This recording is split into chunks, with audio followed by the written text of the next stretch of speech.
हरे कृष्णा, राधे राधे। दोस्तों, आप सब कैसे हैं? राधा रानी और लड्डू गोपाल की कृपया आप सभी पे सदा ही बनी रहे। आज मैं आप सभी के साथ शेयर करने वाली हूँ कामदा एकादशी पूजन कैसे करें। वैसे तो सभी एकादशी व्रत सर्वश्रेष्ठ है, लेकिन सभी एकादशी व्रतों का अलग अलग महत्व होता है। जैसे कि पाप मोचनी एकादशी पापों को सर्वनाश करता है, पुत्रता एकादशी पुत्र की प्राप्ति के लिए होता है। वैसे ही कामदा एकादशी नाम से ही पता चलता है, कामनाओं को पूरा करता है कामदा एकादशी। चैत्र माह के शुक्ल पक्ष की एकादशी को कामदा एकादशी के नाम से जाना जाता है। इस वर्ष कामदा एकादशी का व्रत 8 अप्रैल को रखा जाएगा। इसका पारण 9 अप्रैल को सुबह 6:02 से लेकर 8:34 तक रहेगा। एकादशी व्रत में पारण करने का विशेष महत्व माना जाता है। एकादशी व्रत में अगर समय पर पारण नहीं किया जाए तो व्रत का फल नहीं मिलता है, इसलिए एकादशी में समय पर पारण जरूर करें। तो दोस्तों, अब हम जान लेते हैं कामदा एकादशी का पूजन हमें कैसे करना है। बहुत ही सरल विधि आज के वीडियो में आपको बताने वाली हूँ। चलिए वीडियो शुरू करते हैं। कामदा एकादशी की पूजा करने के लिए चौकी या पटरा लगा लेंगे। उसके ऊपर हम पीले कलर का आसन बिछाएंगे, जो कि श्री हरि विष्णु को अति प्रिय होता है। इस तरह से आसन बिछाने के बाद से हम लड्डू गोपाल जी को स्नान कराएंगे। अगर आप लड्डू गोपाल जी की सेवा करते हैं तो पूजा में जरूर शामिल करिएगा, एकादशी की पूजा में। उसके बाद से हम एक पात्र ले लेंगे जिसमें हमने स्वास्तिक बना लिया है। तुलसी पत्र का आसन देते हुए लड्डू गोपाल जी को हम विराजमान करेंगे। इसके बाद से हम लड्डू गोपाल जी को स्नान कराएंगे। तो लड्डू गोपाल को आप चाहे तो पंचामृत से स्नान करा सकते हैं, दूध और दही से भी स्नान करा सकते हैं, या फिर अष्टगंध चंदन से भी स्नान करा सकते हैं। रोज नॉर्मल पानी से स्नान कराया जाता है, लेकिन एकादशी के दिन विशेष स्नान लड्डू गोपाल जी को हम कराते हैं। तो इस तरह से लड्डू गोपाल जी को बहुत ही प्यार से हम स्नान कराएंगे। स्नान कराते समय ओम नमो भगवते वासुदेवाय का जाप करते हुए स्नान कराएंगे।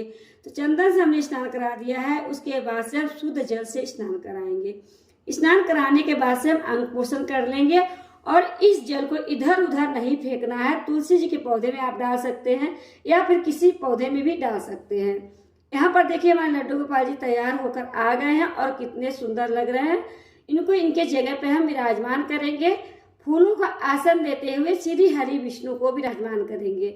जो भी स्वरूप है आपके पास, मूर्ति है, फोटो है, जो भी स्वरूप है उन्हें विराजमान कर दीजिए। सर्वप्रथम गणेश जी की पूजा की जाती है, तो गणेश जी को भी फूलों का आसन देते हुए हम विराजमान करेंगे। उसके बाद से हम दीपक प्रज्वलित करेंगे। दीपक हमारी पूजा का साक्षी होता है, तो इस तरह से पहले हम दीपक प्रज्वलित कर लेंगे। उसके बाद से हम भाव रूप से स्नान कराएंगे। विष्णु भगवान गणेश भगवान जी को स्नान कराएंगे। फूलों की सहायता से स्नान हम कराएंगे, जल के छींटे देते हुए। जिस तरह से हमने स्नान करा दिया है, लड्डू गोपाल जी को हमने पहले ही स्नान करा दिया था। गणेश भगवान को कलावा समर्पित करेंगे। जनेऊ है तो जनेऊ आप समर्पित कर सकते हैं। विष्णु भगवान को कलावा समर्पित करेंगे। उसके बाद से हमने लड्डू गोपाल जी को पहले ही वस्त्र पहना दिया है और उसके बाद से हम तिलक करेंगे। तिलक आप चाहे तो हल्दी से कर सकते हैं, चंदन से कर सकते हैं। चंदन और हल्दी लड्डू गोपाल और विष्णु भगवान को बहुत ही प्रिय होता है, तो चंदन और हल्दी से तिलक करना बहुत शुभ माना जाता है। इस तरह से हम सभी को तिलक कर लेंगे, लड्डू गोपाल जी को, विष्णु भगवान को, गणेश भगवान को और दीपक को भी हम तिलक कर लेंगे। उसके बाद से फूल अर्पित करेंगे। तो फूल आपको जो भी फूल मिल जाए वो अर्पित कर सकते हैं। विष्णु भगवान को पीले रंग का फूल अति प्रिय होता है, पीले रंग का फूल मिल जाए तो बहुत उत्तम। नहीं मिल पाए तो जो भी फूल आपको मिल जाते हैं वो फूल अर्पित कर दीजिए। विष्णु भगवान को, गणेश भगवान को, सभी को हम फूल अर्पित कर देंगे। गणेश भगवान को दुर्वा अर्पित करेंगे। उसके बाद से गणेश भगवान को हम भोग अर्पित करेंगे। गणेश भगवान को अलग से हम भोग अर्पित करेंगे, क्योंकि विष्णु भगवान और लड्डू गोपाल जी के भोग में हम तुलसी पत्र डालते हैं। गणेश भगवान के भोग में तुलसी पत्र हम नहीं डालते हैं। इस तरह से अब लड्डू गोपाल जी को, विष्णु भगवान को भी हम भोग अर्पित करेंगे और साथ में जल जरूर अर्पित करिएगा। जल के बिना भोग नहीं अर्पित किया जाता है। इसके बाद से हम विष्णु भगवान को तुलसी पत्र अर्पित करेंगे, विष्णु भगवान को, और लड्डू गोपाल जी को भी हम तुलसी पत्र अर्पित करेंगे। तुलसी पत्र देखा एकादशी के दिन नहीं तोड़ी जाती, एकादशी के एक दिन पहले ही आप तुलसी पत्र तोड़ लीजिएगा। एकादशी के दिन तुलसी के पौधे में जल भी नहीं दिया जाता है, केवल पूजा की जाती है तुलसी जी के पौधे को। उसके बाद से धूप हम बहुत भी प्रेम पूर्वक से धूप दिखा देंगे। धूप दिखाने से हमारे घर का वातावरण होता है जो बहुत ही शुभ होता है, इसलिए धूप जरूर दिखाइएगा। उसके बाद सीधे हाथों में फूल और तिल लेकर के हम कथा सुनेंगे। एकादशी के व्रत में चावल का प्रयोग हमें नहीं करना है, तिल का प्रयोग करना है। चावल नहीं खाया जाता एकादशी व्रत में। कथा सुनने के बाद से फूल और तिल श्री हरि विष्णु के चरणों में समर्पित कर देंगे। लड्डू गोपाल जी के, गणेश भगवान के चरणों में भी समर्पित कर देंगे और थोड़ी सी तिल हम दीपक में डाल देंगे। जितने तिल चटकते हैं उतने ही हमारे दुखों का निवारण होता है, इस तरह के माना जाता है। तो इस तरह हम पूजा करेंगे। उसके बाद से हम कपूर से आरती करेंगे। आप चाहे तो दीपक से भी आरती कर सकते हैं या फिर कपूर से आरती कर सकते हैं। तो आरती अगर आपको आती है तो आरती कर लीजिए, नहीं तो इस तरह से घुमाकर भी आरती आप बहुत ही प्रेम पूर्वक से कर सकते हैं। आरती करने के बाद से हाथ जोड़ के क्षमा याचना करेंगे।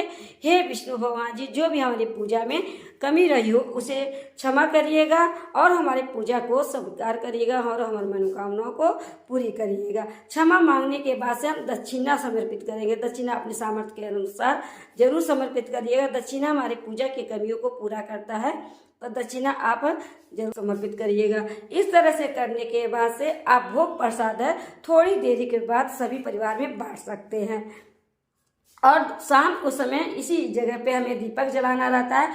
चौकी हमें सुबह हटानी है।